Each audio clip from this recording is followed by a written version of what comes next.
በምን ታገኛለህ? ድርጅት የኔ ነው ያለ ወለድ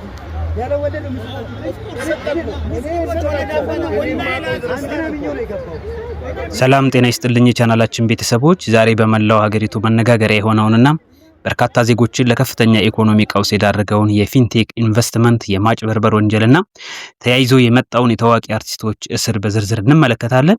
ሰራዊት ፍቅሬ፣ ዳንኤል ተገኝ፣ ይገረም ደጀኔ፣ አብርሃም ግዛው፣ መንሱር ጀማልና ወንድም ካሊድ በቁጥጥር ስር መዋላቸውን ሰምተናል።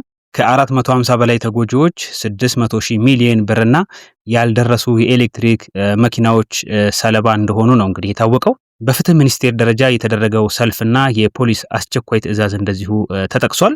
ረቡዕ ከሰዓት በሜክሲኮ የምርመራ ቢሮ የተከናወነው ሂደት ቤተሰቦች ቀለብ ብቻ አቀብለው መመለሳቸውን ነው ለማወቅ የቻልነው። የቢዋይዲ መኪናዎችን በ950 ሺህ ብር ቅድመ ክፍያ በ3 ወር ውስጥ እናስረክባለን የሚለው የተስፋ ቃልና የፀሐይ ኢንሹራንስ የሐሰት ዋስትና ስም እንደዚሁ መነሳቱ ተዘግቧል። አርቲስቶቹ ጽሁፍ ተሰጥቶኝ ነው ያነበብኩት የሚለው መከላከያ በህግ ፊት ዋጋ የለውም። አዋጁ ማስታወቂያ ሰሪው የድርጅቱን ህጋዊነት የማጣራት ግዴታ እንዳለበት ነው እንግዲህ የሚደነግገው። አሰሪው አርቲስትና ሚዲያው ለሚደርሰው ጉዳት በጋራ ተጠያቂ መሆናቸውን በዝርዝር እንደዚሁ ተገልጿል ማለት ነው። እንግዲህ የንግድ ውድድርና ሸማቾች ጥበቃ አዋጅ ቁጥር 813/2006 አሳሳች መረጃ መስጠት በወንጀል የሚያስቀጣ መሆኑን እንደዚሁ ይጠቅሳል። አብዛኛውን ጊዜ አርቲስቶች ለገንዘብ ጥቅም ሲሉ የድርጅቱን ጥልቀት ሳይመረምሩ ማስታወቂያ ሊሰሩ ይችላሉ። ሆኖም ግን የባሰም አለ የተባለው ነጥብ የሚያሳየው አንዳንድ አርቲስቶች ከማስታወቂያ ክፍያ ባለፈ በድርጅቱ ውስጥ ድርሻ ወይም የጥቅም ትስስር ኖሯቸው ይሆኖ የሚለውን እንግዲህ ጥርጣሬ ፖሊስ እየመረመረው እንደሚገኝ ነው የታወቀው። ቸልተኝነት ወይስ ሴራ ነው የሚለው እንደዚሁ በህግ ፊት እንግዲህ ቸልተኝነት ራሱ ቅጣት ሊያስከትል ስለሚችል ዞሮ ዞሮ ከተጠያቂነት አይድኑም ማለት ነው። ቀጣይ እንግዲህ ምን አይነት ዕጣ ፈንታ ሊገጥማቸው ይችላል ብለን ካልን ፖሊስ ምርመራውን አጠናቆ ክስ ሲመሰርት አርቲስቶቹ የገንዘብ ቅጣት አልፎ ተርፎም የእስራት ቅጣት ሊጠበቅባቸው ይችላል። ከዛ ባለፈ በፍትሐ ብሔር ህግ ተጎጂዎች ካሳ የመጠየቅ መብታቸው እንደዚሁ ሊጠየቅ ይችላል ማለት ነው፣ ወይንም ሊከበር ይችላል ማለት ነው። እንግዲህ ይሄ ማንቂያ ደውል ነው። ይሄ ክስተት ለሌሎች አርቲስቶችና ተጽዕኖ ፈጣሪዎች ትልቅ ትምህርት ሊሆን ይችላል ማለት ነው።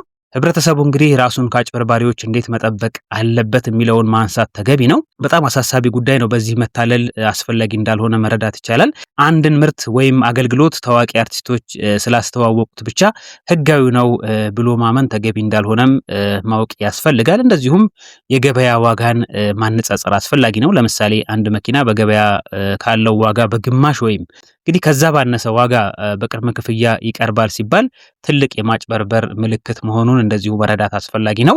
ሌላው ህጋዊ ሰነዶችን መጠየቅም ይኖርብናል። እንግዲህ ገንዘብ ከመክፈል በፊት የንግድ ፍቃድ፣ የኢንሹራንስ ዋስትና ሰነድና የውል ስምምነትን በህግ ባለሙያዎች ማረጋገጥ ወይንም ማስመርመር ያስፈልጋል ማለት ነው። ሌላው እንግዲህ መረጃዎችን ማረጋገጥ ያስፈልጋል። የተጠቀሰው ኢንሹራንስ ድርጅት ወይም ባንክ በእውነት ለዛ ድርጅት ዋስትና መስጠቱን በግንባር ሄደው ማረጋገጥ አስፈላጊ ነው ማለት ነው። እንግዲህ አርቲስቶቹ ቀጣይ ዕጣ ፈንታ ምን ሊሆን ይችላል ካልን ቀደም ብለን እንዳልነው የወንጀል ተጠያቂነት ሊቀርብባቸው ይችላል። ፖሊስ በማታለል ወንጀል መተባበር ወይም አሳሳች ማስታወቂያ ማሰራጨት በሚሉ ድንጋጌዎች ክስ ሊመሰርትባቸው ይችላል። እንደዚሁም የገንዘብ ካሳ ተጎጂዎች በጋራ ተጠያቂነት መሰረት የጠፋባቸውን 600 ሚሊዮን ብር ከአርቲስቶቹ ንብረት ላይ ጭምር እንዲከፈል የፍትሐ ብሔር ክስ ሊመሰረቱ ይችላሉ። እዚሁም የሞራል ኪሳራ በተመለከተ ከህጉ እስር ባለፈ በአድናቂዎቻቸውና በህዝብ ዘንድ ያላቸው አመኔታ በከፍተኛ ሁኔታ ሊሸረሸር ይችላል ማለት ነው።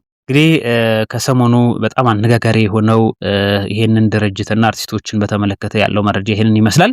አድማጭ ተመልካቾቻችን እናንተም እንግዲህ በዚህ ድርጅት ሰለባ ናችሁ ሆይ? እስኪ ሐሳባችሁን በኮሜንት ላይ አሳውቁን። ቀጣይስ ምን አይነት እርምጃዎች መወሰድ አለባቸው ብላችሁ ታምናላችሁ? ስለሰማችሁን ከልብ አመሰግናለሁ። መልካም ቆይታ